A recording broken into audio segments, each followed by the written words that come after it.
Mola took a bold step forward and locked eyes with Nori. You are a barren witch who has devoured all the children in your womb. The compound fell silent. Even Amoni gasped, her mouth hanging open in shock. Nori stood frozen, as if someone had poured ice-cold water over her.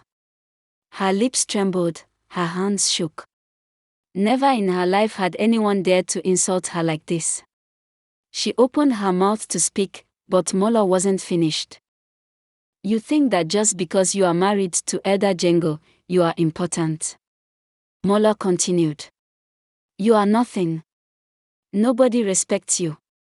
You are just a woman no man wanted until an old widower took pity on you. Nori's face darkened, her body shook with anger, pain, and humiliation. The other tenants stared in disbelief. No one spoke for a moment. Then, without a word, Nori spun around and stormed into her house, slamming the door behind her. Her heart pounded so hard she could barely breathe. Outside, the tenants exchanged uneasy glances and began whispering among themselves. She has finally met her match in this girl. But that Mola has a sharp tongue. Did you see Nori's face? She looked like she had seen a ghost. As they whispered, Amoni and Mola picked up their water jars and walked away without looking back. That evening, when Baba Amoni returned home, his daughters told him everything. As he listened, his expression darkened with anger. She slapped you? He asked. Yes, Baba, Amoni replied. She wanted to take water out of turn. Yes, Baba. And then you insulted her. Mola lifted her chin. Yes, Baba. Baba Amoni took a deep breath, then stood up and marched straight to Elder Django's house. He arrived while Django and Nori were having dinner. Without greeting them, he got straight to the point. Tell your wife to stay away from my daughters, he said. Elder Django looked up in surprise. Oh.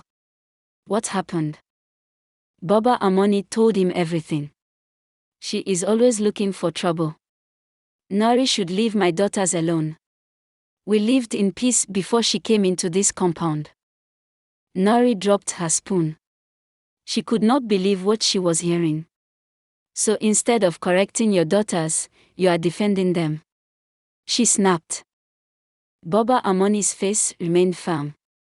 If you touch my daughters again, I will forget that I'm an old man and teach you a bitter lesson, he warned. Elder Django sighed and rubbed his forehead. Let's not make this worse than it already is. Nori, please, just stay away from them. I don't want any more trouble. Nori's heart burned with rage. She had expected Elder Django to defend her. Instead, he was taking their side. She felt insulted. She felt betrayed. As she watched Baba Amoni walk away, her fingers curled into fists, her teeth clenched, and her eyes darkened. Inside, she made a silent promise. They will all pay. Mola will pay. Amoni will pay. Even Baba Amoni will pay. That night, as she lay in bed, her anger turned into something else. Her mind was filled with only one thing: revenge. The compound was quiet that Friday evening. The sun had begun to set, and the cool night breeze carried the scent of freshly cooked food. In one of the small outdoor kitchens, Molo stirred a pot of delicious vegetable stew. Her father and her sister Amoni had gone to the market earlier that day. She hummed softly as she cooked, the rich aroma making her stomach grumble with hunger. When the stew was ready, she dished it into a large bowl and set it on the table. Shortly after, Baba Amoni and Amoni returned home. Oh, something smells nice. Baba Amoni smiled as he sat down. Mola grinned. Yes, Baba. It's your favorite stew. They washed their hands, sat down, and began to eat. The stew was delicious. But 10 minutes later, everything changed. Baba Amoni suddenly stopped eating. He pressed his stomach and groaned in pain. Oh, my stomach. Mola looked up in surprise. Baba, are you okay? Baba Amoni's face twisted with agony. He clutched his belly and groaned even louder. Mola quickly stood up to get him water, but as she took a step, a sharp pain shot through her stomach. She froze, dropping the cup. Her face twisted in pain.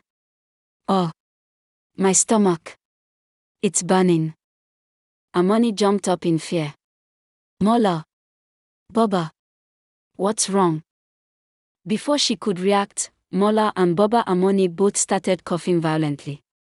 Blood dripped from their mouths. Amoni stood frozen in horror. Mola. Baba. What is happening? She ran to their side, shaking them, but they only coughed harder. Somebody help. Help. Neighbors, help. She screamed. Then, suddenly, she too felt a sharp pain in her stomach. She fell to her knees, clutching her belly. A strange sensation crawled inside her, twisting and turning like something alive. She opened her mouth to scream, but no sound came out. Then, everything went black. The neighbors, who had heard the terrible screams, rushed in. They froze at the sight before them, the unfinished dinner, the lifeless bodies of Baba Amoni and Mola on the ground, their eyes wide open, blood dripping from their mouths. Amoni was barely breathing on the floor. People shouted in confusion. What happened? Did they eat poison? Who did this? Some ran to find help, while others stood in shock, staring at the food. Soon, Elder Django arrived.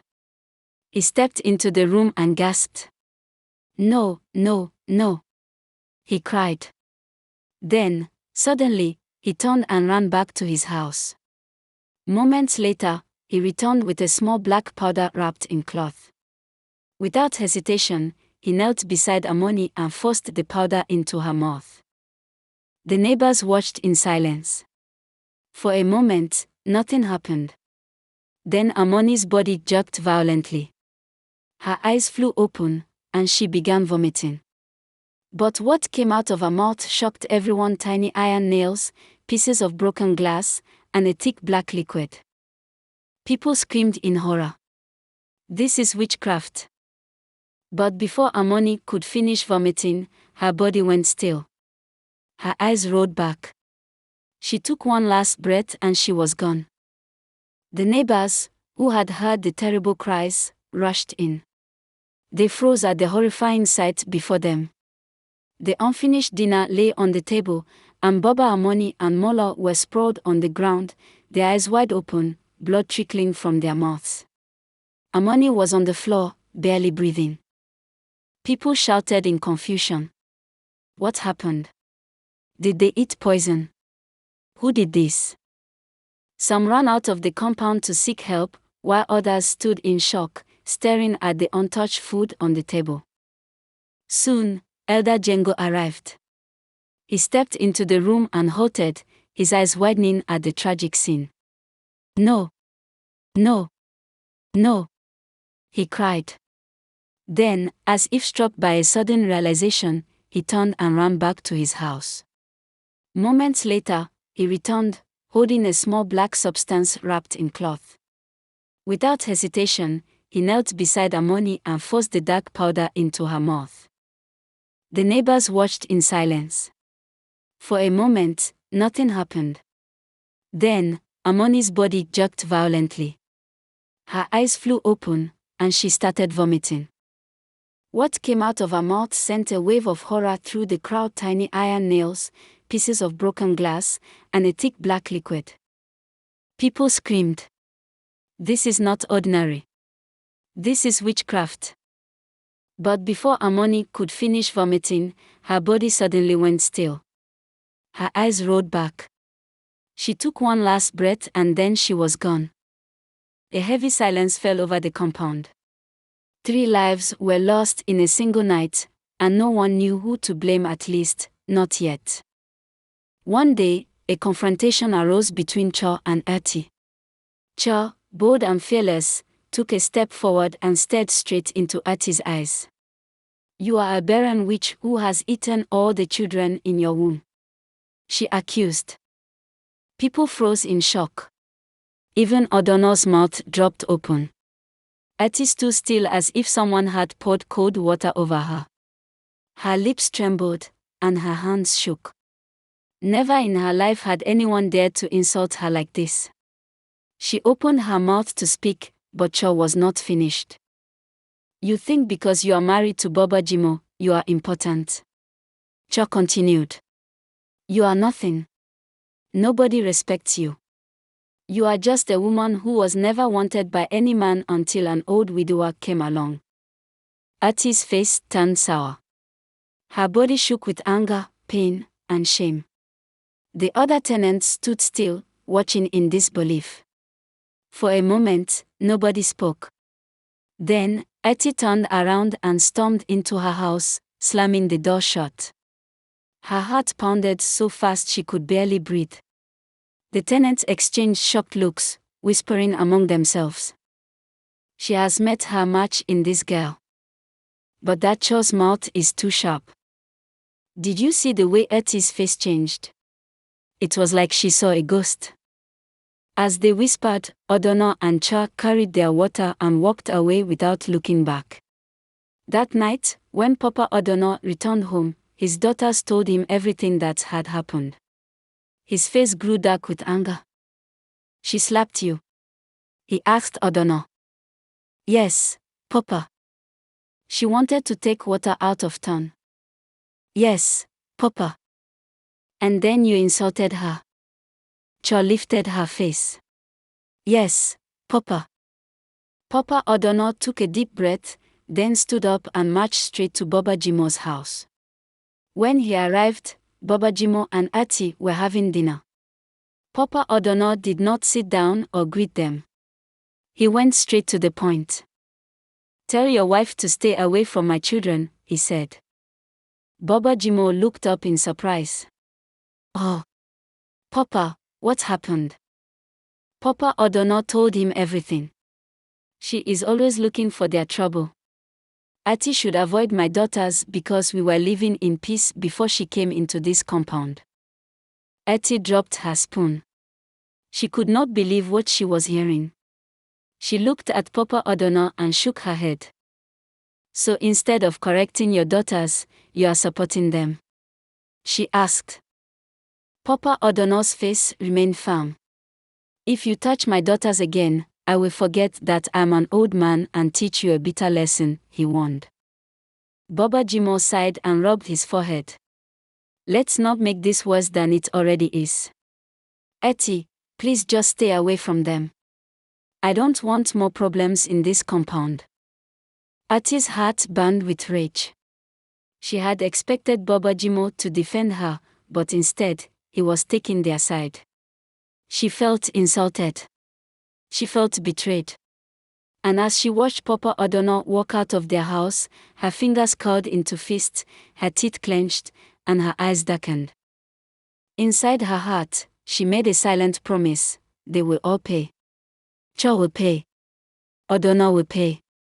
Even Papa Adanna will pay. That night, as she lay in bed, her anger turned into something else. Her mind was filled with only one thing: revenge.